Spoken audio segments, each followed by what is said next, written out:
Olá, sejam muito bem-vindos para mais um episódio do nosso podcast Conversa Agro. Eu sou a Roberta e desde já os convido para nos acompanharem nas principais plataformas de streaming e no YouTube. E a partir de agora também tem informações no nosso site, vfaagro.com.br. Olá pessoal, meu nome é Luiz, também sou sócio do VFA e hoje a gente vai tratar aqui de um assunto que está em voga nesses meses agora, de maio, junho e julho, que a gente está caminhando para o final da safra inverno, da safrinha, que são os contratos de arrendo e parceria agrícola. Essa época do ano é marcada pelo fim de vários contratos e o fim significa renovação, renegociação, e a gente vai falar um pouco disso hoje. Tudo bom, gente? Meu nome é Eduardo, também sou sócio aqui do escritório. E como o Luiz falou, né, acho que esse momento é muito pertinente para a gente tratar um pouco de arrendamento, falar um pouco de arrendamento, de parceria, se existe arrendamento de boca, se existe parceria de boca, quais são as regras, quando é favorável usar um, quando é favorável usar outro, quais são os aspectos que a gente tem que se preocupar para poder pensar tanto do ponto de vista ambiental, trabalhista, fiscal, tudo isso influencia no contrato de arrendamento e por vezes passa de lado, né? As pessoas deixam isso de lado e acabam não se preocupando com isso, até que um dia a Receita vai lá, bate na porta da pessoa e aí passa a ser de fato um grande problema, né? Eu acho que eu acrescentaria que, assim, além de todos esses aspectos legais, a gente vai falar aqui de institutos que, na prática, eles são, como se diz, eles são pensados para darem muito certo, mas especialmente da parceria aqui, a gente vê que a prática, se não for com o mínimo de competência dos dois lados, a chance daquilo dar muito errado é muito grande, né? E o prejuízo é muito alto. Como se diz, a gente já falou aqui em outros podcasts que a gente pensa produção agrícola a longo prazo, mas o fato é que os contratos eles se renovam a um período mais curto, né? E é nessa época que a gente traz aqui os contratos de parceria, arrendamento e os seus derivados. Eu acho que a primeira grande pergunta que tem, né, qual que é a diferença de um arrendamento e parceria, né? A gente, durante muito tempo, falou, e inclusive você for pegar vários julgados, tanto em nível do judiciário quanto dos próprios órgãos administrativos tributários ligados ao CARF, a gente vai ver sempre a denominação que a diferença de um para o outro sempre foi o risco da atividade. O que é o risco da atividade? Enquanto para o arrendamento o que importa é só o valor do arrendamento, o preço da terra, na parceria, digamos que produtor e parceiro, eles têm que conjugadamente, né, concorrerem para o risco da atividade. Então, vamos supor, a gente vai encontrar lá na lei da parceria falando quais são as cotas, né, e os percentuais dessas cotas. O que são as cotas? Né? São o que cada parte tem de direito naquela lavoura de acordo com o grau potencial daquela fazenda. Então, se a fazenda tem só a terra, são 20%. Se tem terra mais alguma coisa, a gente vai aumentando essa cota para o dono da fazenda. Quando a gente faz a parceria, o dono da fazenda junto com o parceiro, eles passam a concorrerem para a produção. Então, se tiver uma intempérie, durante muito tempo entendeu-se que ambos perdiam. E essa foi, de fato, durante muito tempo, a grande diferença entre a parceria e o arrendamento. Eu acho que, na verdade, quando você conhece alguém e vai arrendar a sua propriedade para alguém, a sua principal preocupação é se ele vai ter capacidade de pagamento seu e se ele é uma pessoa que pratica uma atividade regular, né, para estar de acordo com a questão ambiental, fiscal, tributária, trabalhista, enfim. Agora, quando você vai escolher alguém para fazer uma parceria, além de tudo isso, você tem que ter muita certeza que você está contratando com uma pessoa que é suficientemente capaz de fazer aquela atividade. Porque, na verdade, aquilo que você está dando para a parceria, não só a conclusão para dar certo tem que ter uma pessoa capacitada por trás, mas para que você também não perca suas próprias coisas, aquilo tem que dar certo, né?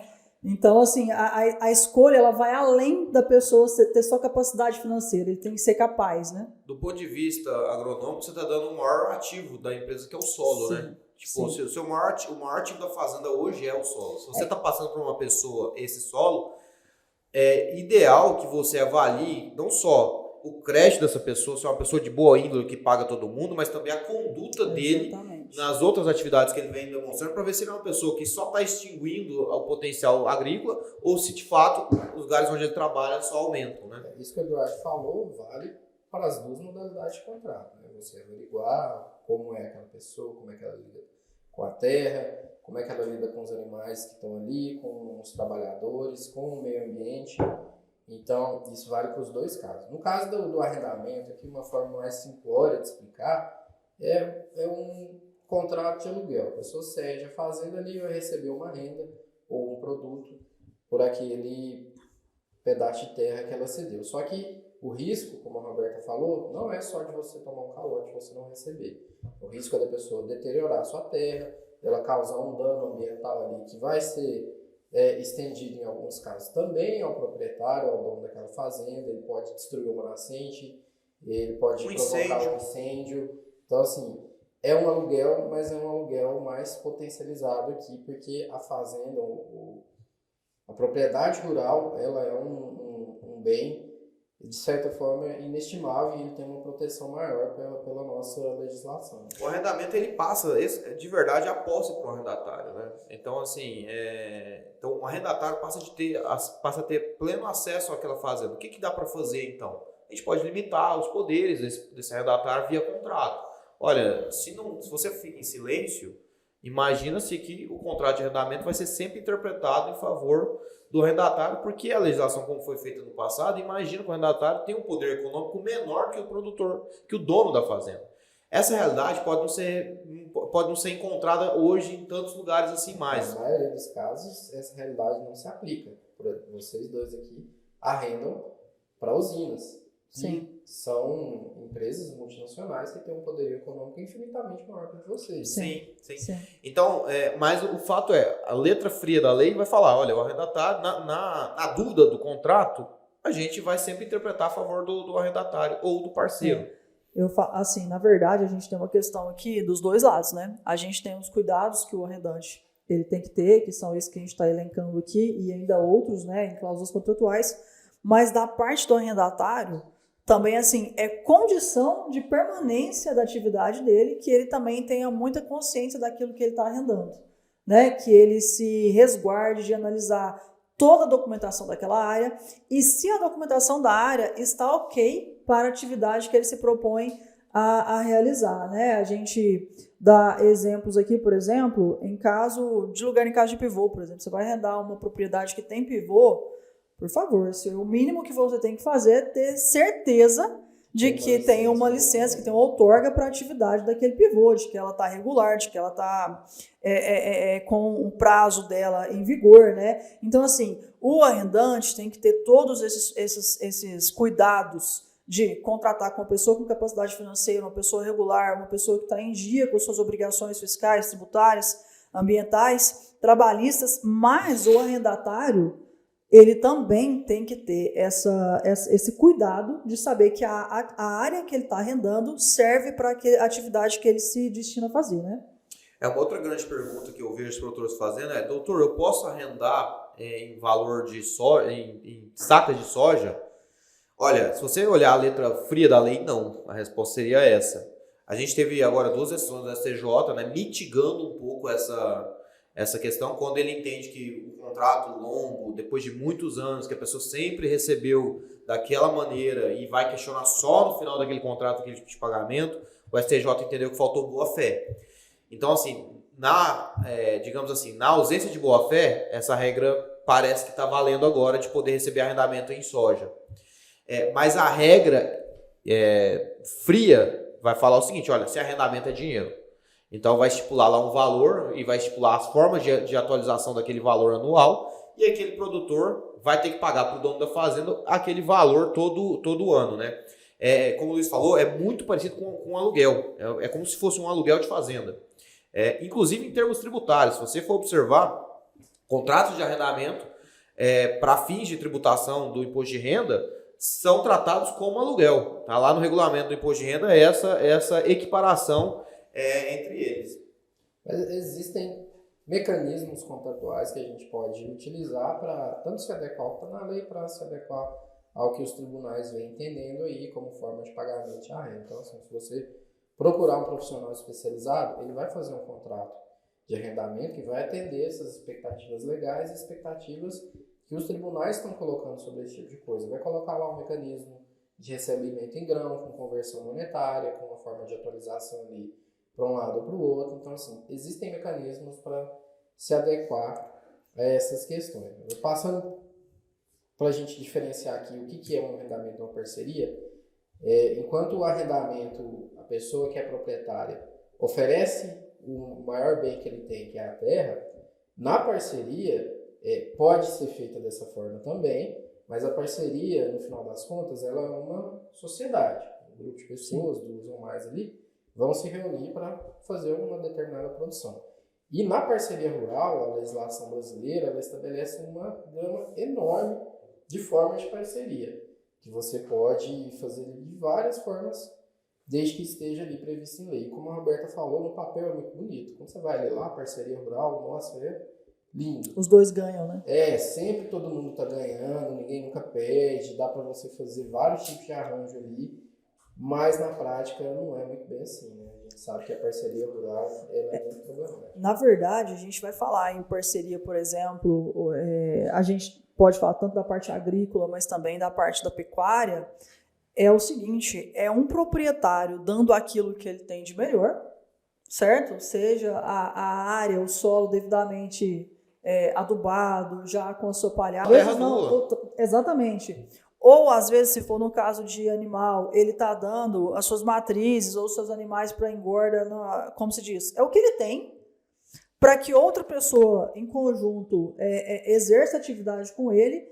E aí o que acontece? Quando a gente fala em atividade rural, o dia a dia é muito importante, né? O seu manejo com o animal é muito importante, a sua forma de plantio e cuidado com a planta é muito importante, e são condições mínimas de maior produtividade ou prejuízo, né? Então, eu vejo na prática, assim, que o maior problema da parceria é esse. Não, o bom contrato, é claro que ele é importante sempre. Por quê? Porque se tudo der errado, você está resguardado. Só que o que eu vejo na parceria é que a gente tem um problema prático de você realmente fazer a atividade que você se propôs para que aquilo dê certo. Porque se você não faz, a chance de dar errado e quebrar os dois é muito grande. Essa era, eu acho que vocês estão olhando a parceria da perspectiva clássica, né?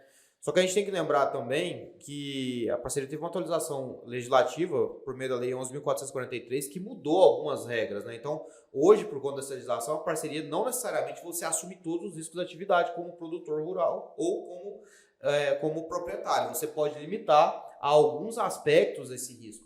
Um dos aspectos que a legislação permite é que você limite o risco exclusivamente sobre a variação cambial. Então, por exemplo, eu sou o dono da fazenda e eu vou entregar minha terra em parceria para uma outra pessoa. Desde que eu respeite as cotas que eu falei lá atrás, estipuladas na lei, né, de quanto eu posso receber da parceria, se eu entrego a terra nua, ou então se eu entregar a terra nua mais algum outro benefício, com a fazenda eu tenho mais cotas. Se eu respeitar isso, eu posso colocar no contrato que eu vou receber 20% da soja lá, enfim, ou 30%, ou o número, e falar que no final, caso tenha alguma intempérie nesse meio desses 5 anos, ou 3 anos, ou 5 anos, depende do contrato que você vai fazer com a pessoa, que você vai fazer uma compensação durante esse período para poder ficar sempre dentro dessa regra dos 20%. Deixando mais claro, esse ano eu fiz um contrato de parceria, eu estipulei lá que 20% dos grãos vão ser meus, porque eu sou dono da fazenda, 20% dos grãos são meus.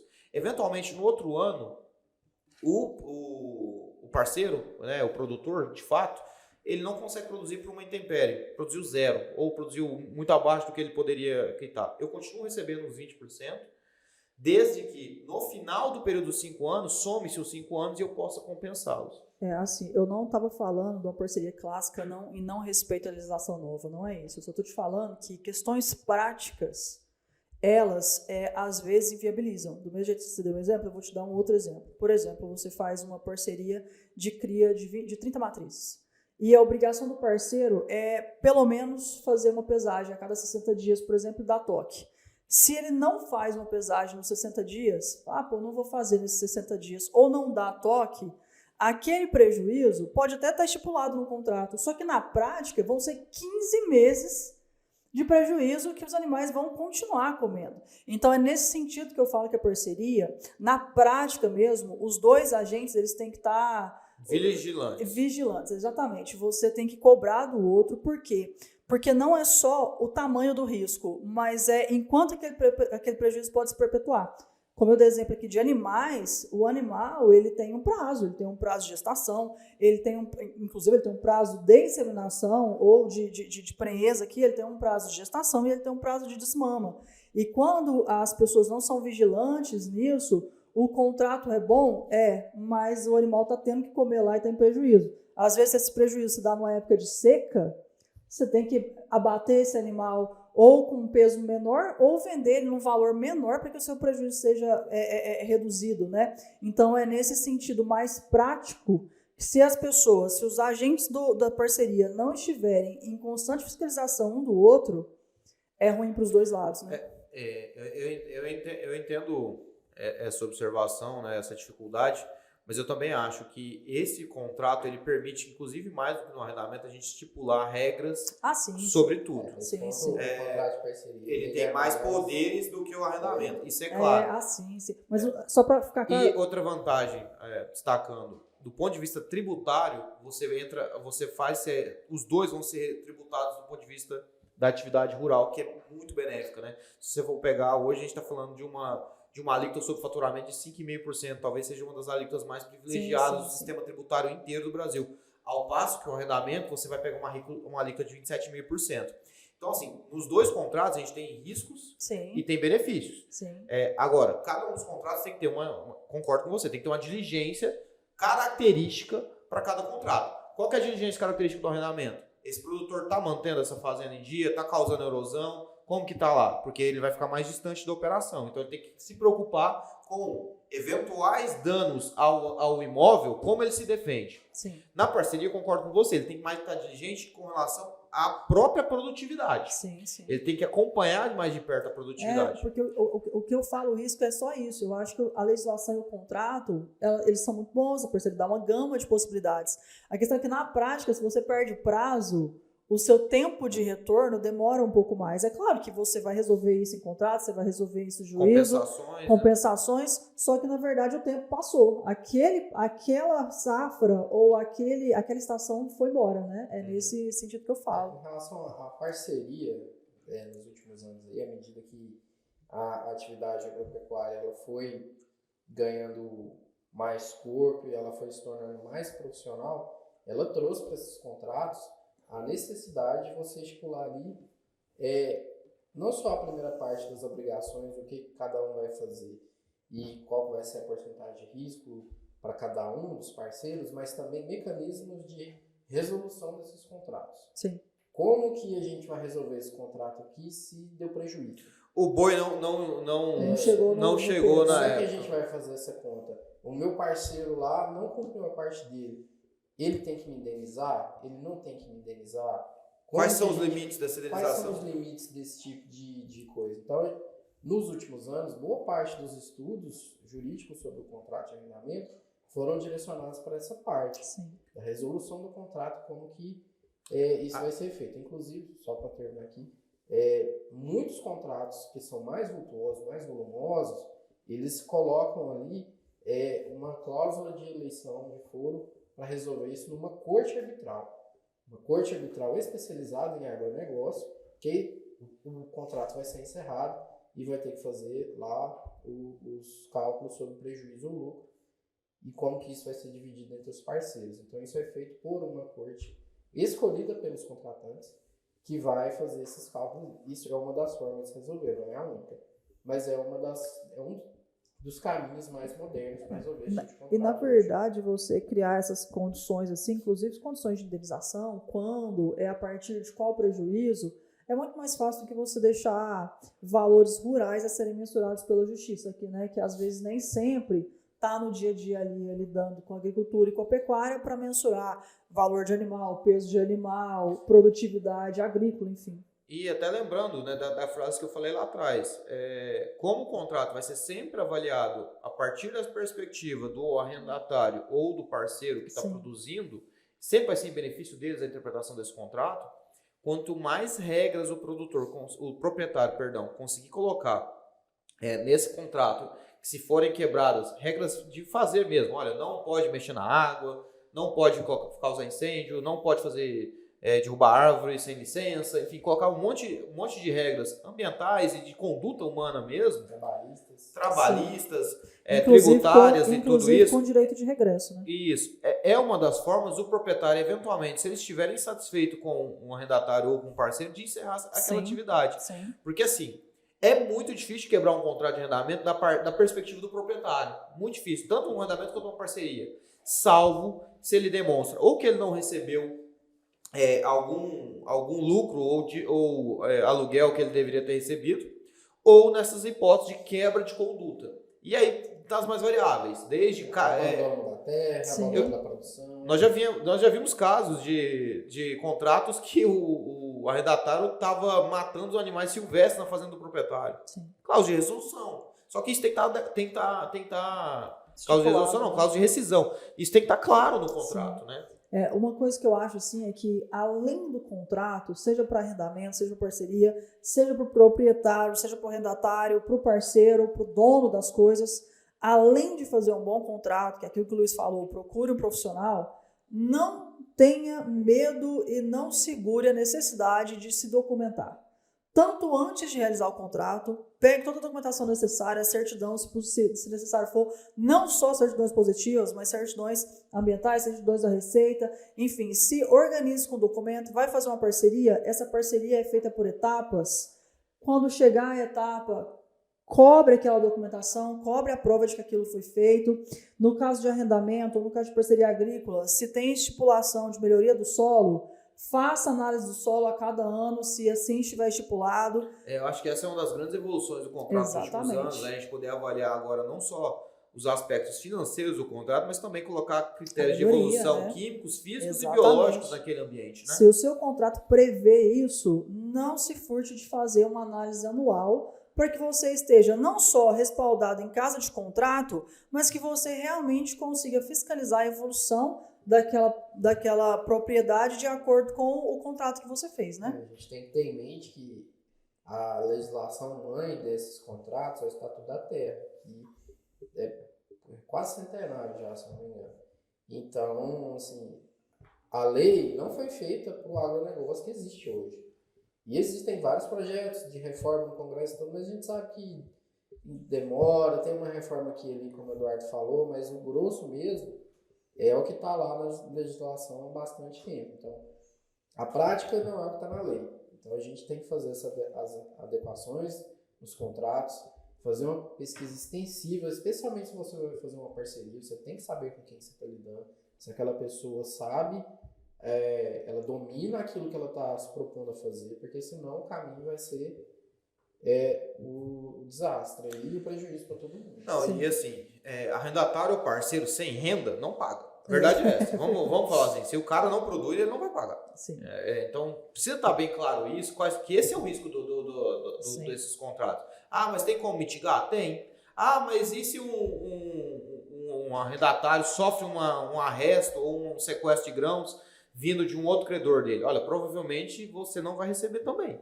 Porque em termos de direito real, ele tem preferência, né? No caso, a pessoa normalmente tem uma CPR com uma garantia real ligada ali ao penhor agrícola ou uma alienação fiduciária daquela produção agrícola, ele vai ter preferência sobre o seu crédito, que é puramente obrigacional. Você tem uma obrigação de receber, a pessoa tem uma obrigação de te pagar, mas essa obrigação em termos legais, ela é menor do que uma garantia real. Então temos esse problema. E aí a gente volta lá na primeira pergunta. Vale a pena fazer contrato de boca para arrendamento?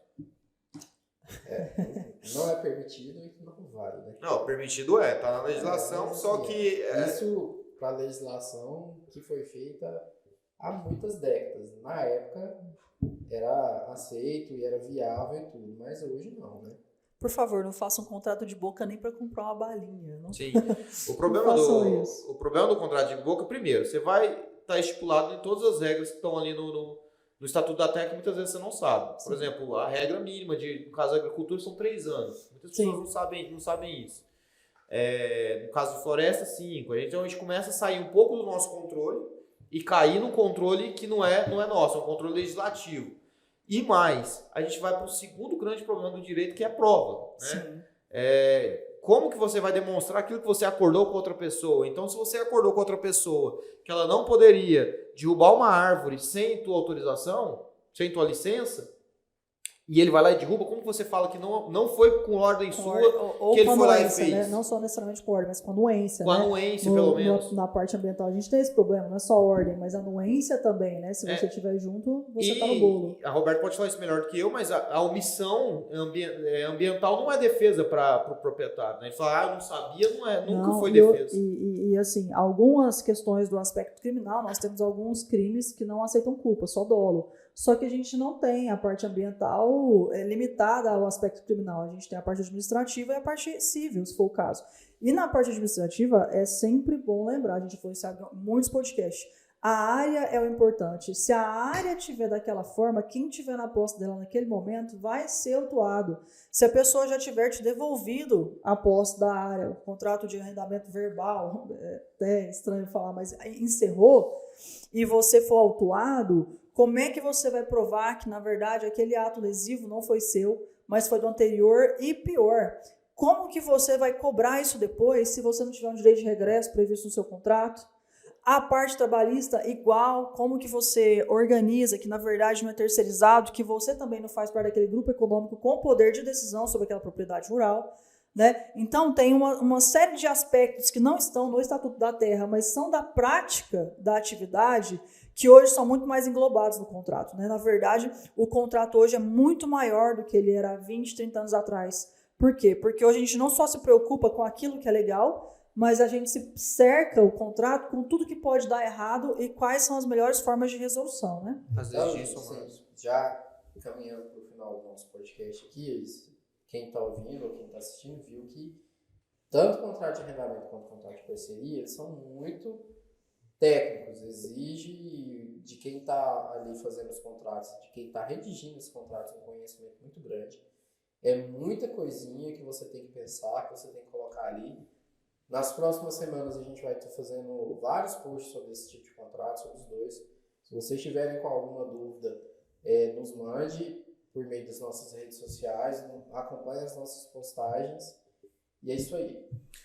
Outra coisa que é legal de falar é o seguinte, esses são os dois principais contratos, os mais clássicos, né? Mas hoje a legislação já foi atualizada, a gente já tem contratos, por exemplo, gol de pastoreio, né? Que é quando o produtor vai mandar o gado dele por uma invernada, e aí ele tem passa aquela invernada, aquele gado.